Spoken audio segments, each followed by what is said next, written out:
nó nữa chụp không gì nữa tại nó sơn gió tệ cứ một sai tự bên đó cũng một sai nữa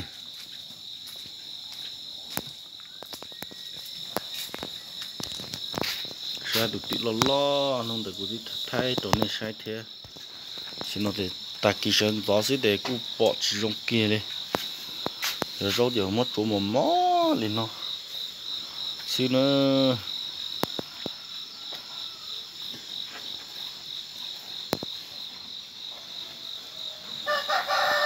cú cún đã chập rồi tụi nó mà lọt cờ rồi thế đó tụi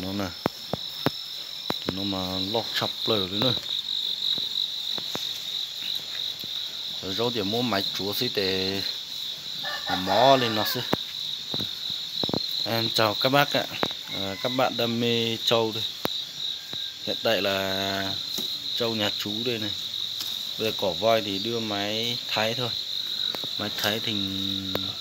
kiểu như thành bột cái này nó kể cả nó ăn nó không thiếu gì không bỏ sót cái gì. Cái trâu này rất là to nhé các bạn, đợt vừa rồi hôm nọ là chọi rất là hay luôn, con này quá to luôn, 2 con đấy, chuồn này 2 con đấy. Con này là cao của nó là gần 1,5 mét nhé, con này cao tầm 1,5 mét đi, quá khủng luôn, con này cực kỳ là to luôn nhé. Con bên kia nó bé hơn nhiều và nó gai hơn nhiều, con này béo vừa to vừa cao này. Về móng chân này rất đẹp, móng chân này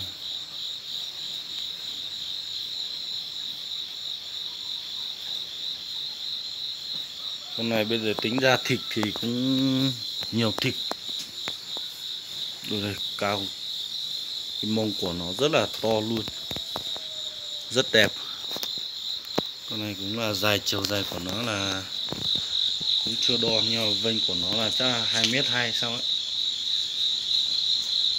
vênh của nó là 2,2 m vênh ấy. Và con này bé thôi, con này bé vừa gầy, con này cũng trâu già rồi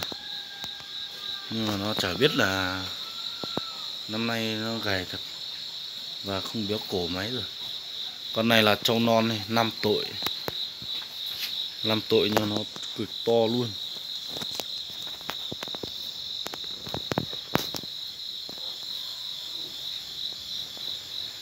Rất đẹp cái mông của nó này.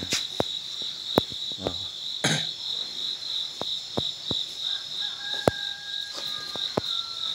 Wow.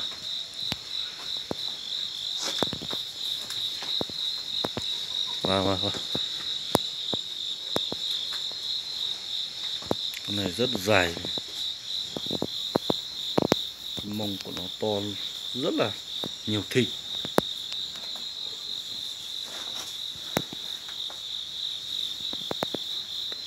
Tị lọt thì tiền nữa, tụi nó tị mò xí nhớ lại chỉ sống xứ nữa cái nó mà tiền ý từ mấy ai thì tao muốn rõ sư ta cũng tới sống tôi sống nó để cu đùn chó nhỏ thế họ lúc đó tìm mà cũng một cái chập lở nữa, lúc đó tìm nó nè trọt chập lở.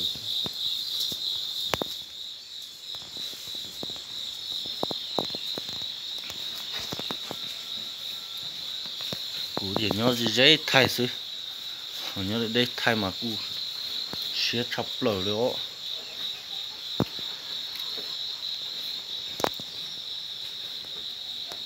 Nhớ nhớ đây thay mà sẽ cờ đó,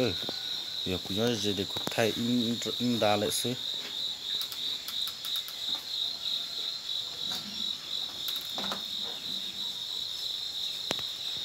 Lọt thì tiền đấy nữa tụi nó nè,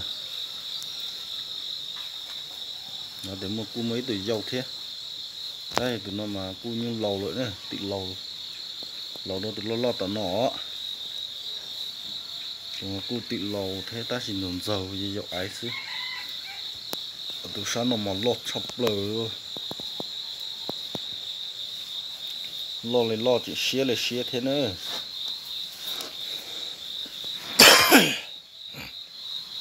rồi lo xía họ tranh câu cờเลยthế giờ này từ nhẹ nó lâu thì họ ba nó cá là gì à nó từ chính giờ sẽ vào từ mùa lâu nó từ cũ họ khen nè thế chuyện nó từ chỉ mong cây là xí nữa giờ tìm mong cây mà nhớ lại từ nó mà cu lấy hòn đầu nhẹ thế đó ta chỉ xem chỉ mong cây để xứ mong cây mà từ nó mà lo lại từ nó mà cu lấy nhiên tàu thế nữa ta chỉ mong cây là xứ bộ lông này rất là mượt luôn thay lông hết rồi nữa chọn nó chỉ bỏ kế mình rồi thay tôi dùng câu giò nữa bụt ta cũng tuần gióเลยthì bỏ chỉ tranh thế nữa cho rau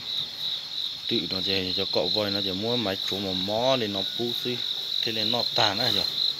họ có muốn chủ nên để chỉ sánh cho cá họ lên sánh cho cá có to thì cái rau lên nữa giờ tụi nó thì cu nó dùng cờ theo trọt chập lờ nữa lọt cờเลยthế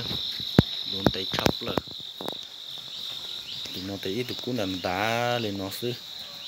tụi nó cu nó rấu chuyện này cu lọt tà thì nó thế nữa để bọn nó nè cu thịt tà lên ta chỉ cu nó giò xứ chỉ trò một tí thế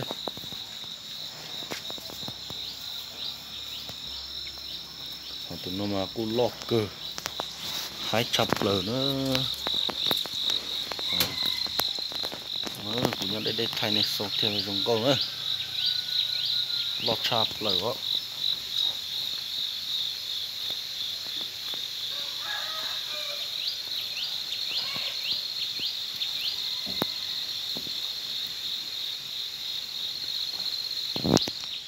để của thay lên nó xin nữa